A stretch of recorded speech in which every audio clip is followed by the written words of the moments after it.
Hello friends,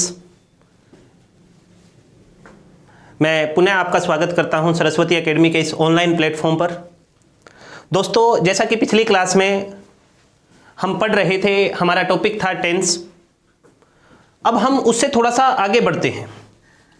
दोस्तों, मैं पहले आपको एक बार रिमाइंड करा देता हूं कि पिछली क्लास में हमने क्या क्या पढ़ा था, और जब तक मैं आपको रिमाइंड कराता हूं आप वीडियो को ज़्यादा से ज़्यादा शेयर कर दीजिए।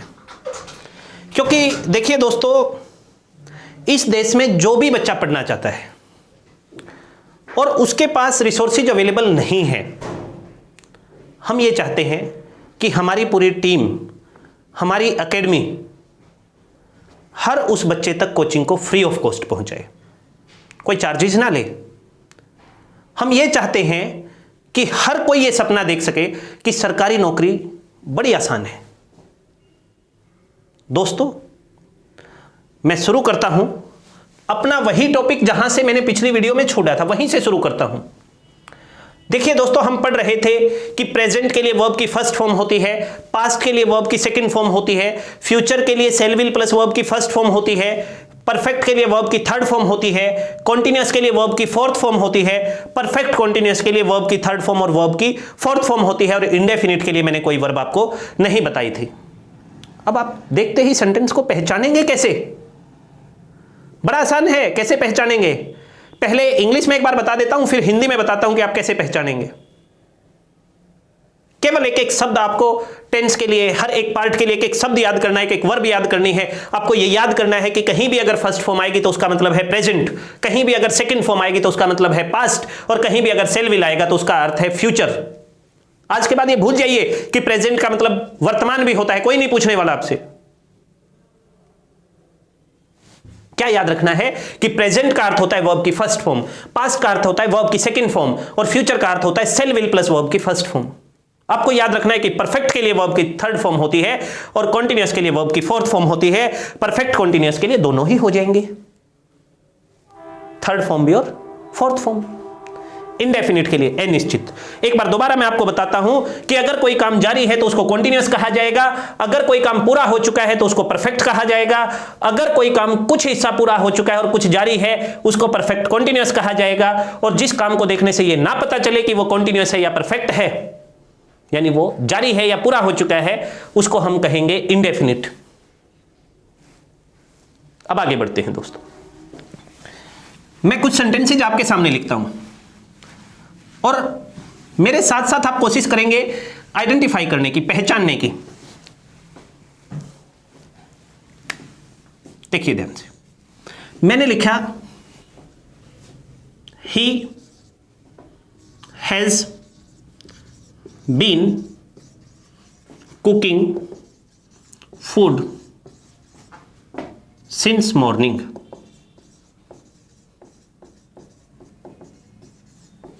और आपसे पूछा कि बताइए टेंस कौन सा है।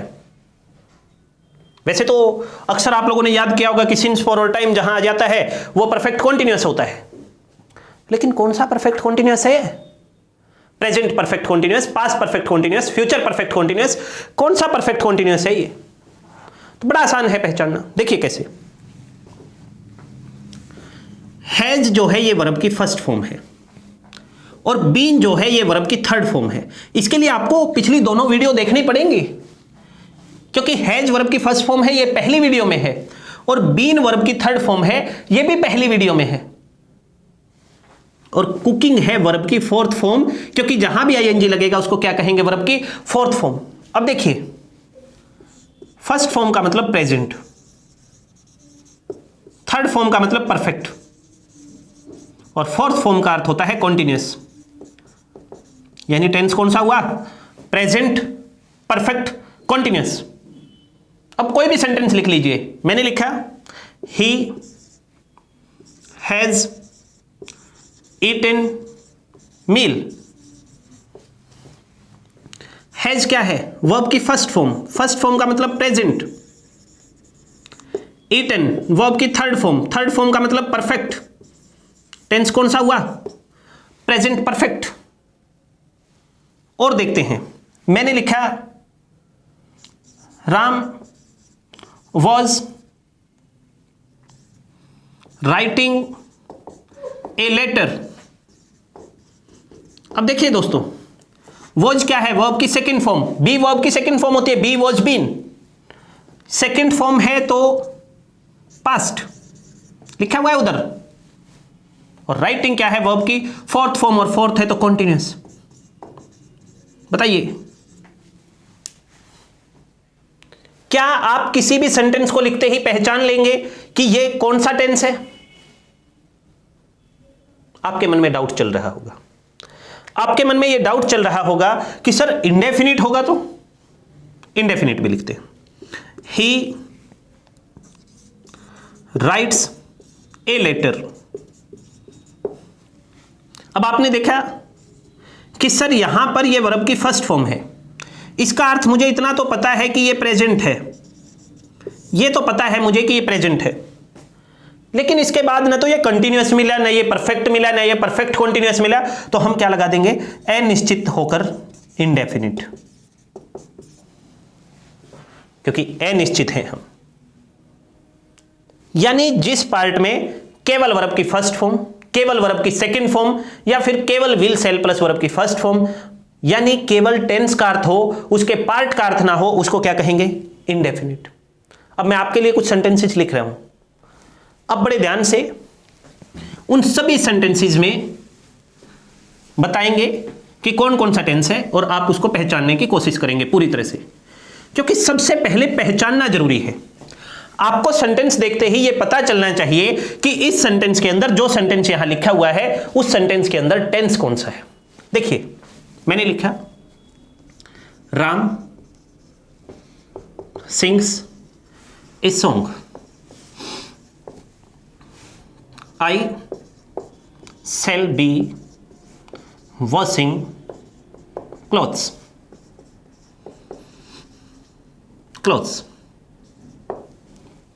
Mohan had cooked food.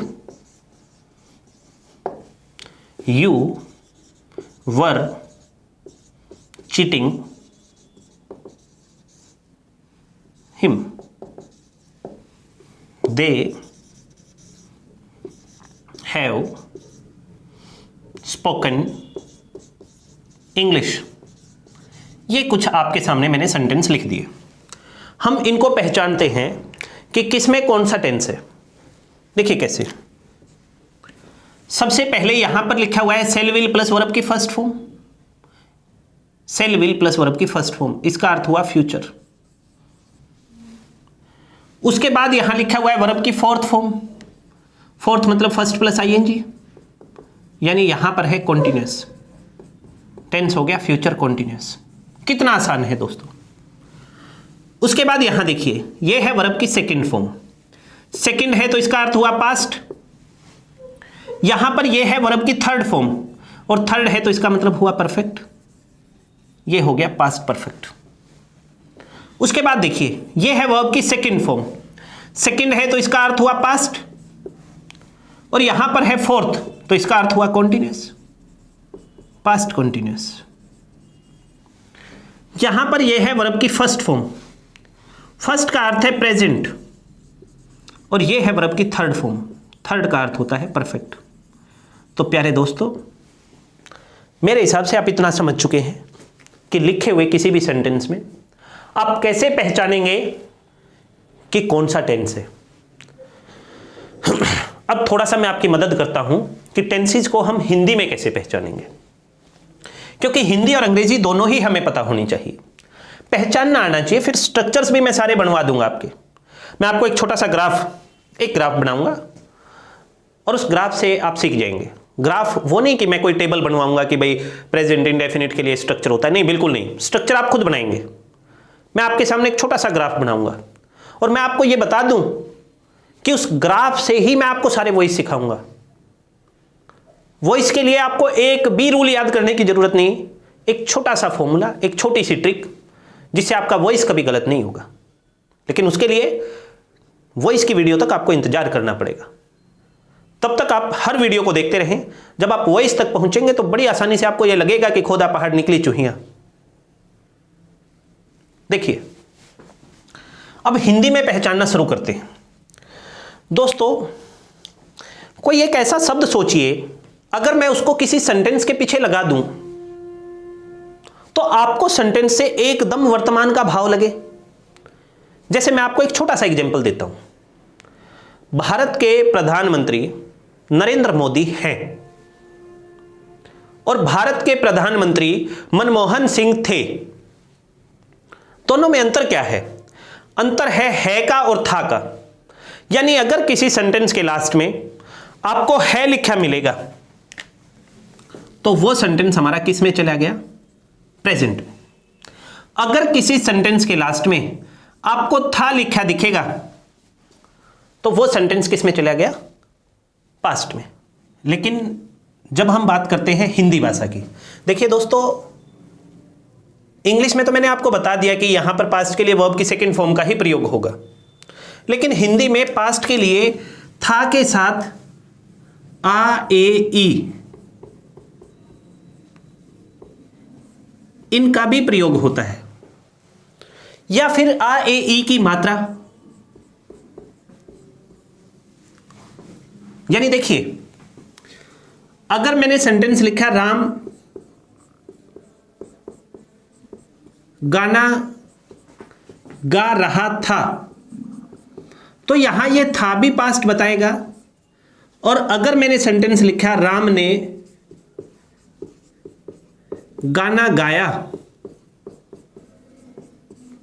तो यहां पर यह आ की मात्रा भी पास्ट बताएगी। इसका अर्थ यह हुआ कि पास्ट के लिए हमें दो शब्द याद करने पड़ेंगे। हमें याद करना पड़ेगा था और हमें याद करना पड़ेगा आ ए ई की मात्रा। आ ए ई की मात्रा केवल एक ही पार्ट में प्रयोग होगी। उसके बाद आगे बढ़ते हैं फ्यूचर की तरफ, और फ्यूचर के लिए ऐसे ही शब्द होता है होगा। फ्यूचर के लिए शब्द होता है होगा, लेकिन होगा के साथ साथ गा गे गी भी होता है। देखिए दोस्तों कैसे, राम गाना गा रहा होगा, यहां से यह होगा बताता है कि सेंटेंस फ्यूचर में है, और राम गाना गाएगा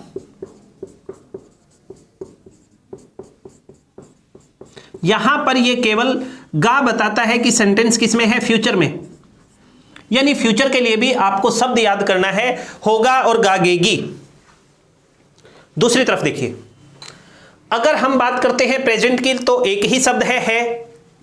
पास्ट की बात करते हैं तो था और आ ए ई की मात्रा। फ्यूचर की बात करते हैं तो होगा और गागेगी। अगर परफेक्ट की बात करें तो परफेक्ट के लिए होता है चुका या लिया, चुका या लिया। कॉन्टिन्यूअस की बात करते हैं तो इसके लिए होता है रहा। परफेक्ट कॉन्टिन्यूअस की बात करते हैं तो इसके लिए भी होता है रहा।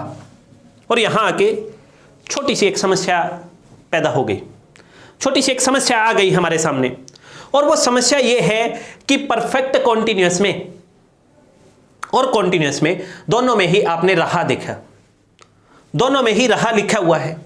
अब इस अंतर को समझते हैं कि कॉन्टिन्यूअस और परफेक्ट कॉन्टिन्यूअस में क्या अंतर होता है। मैंने अपनी पिछली वीडियो में बताया था आप लोगों को कि कॉन्टिन्यूअस और परफेक्ट कॉन्टिन्यूअस में एक ही अंतर होता है, और वो अंतर होता है समय का।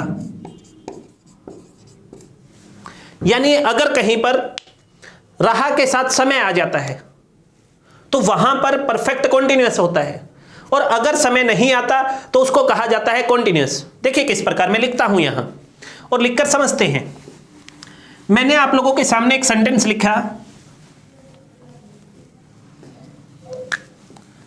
वह चाय पी रहा है।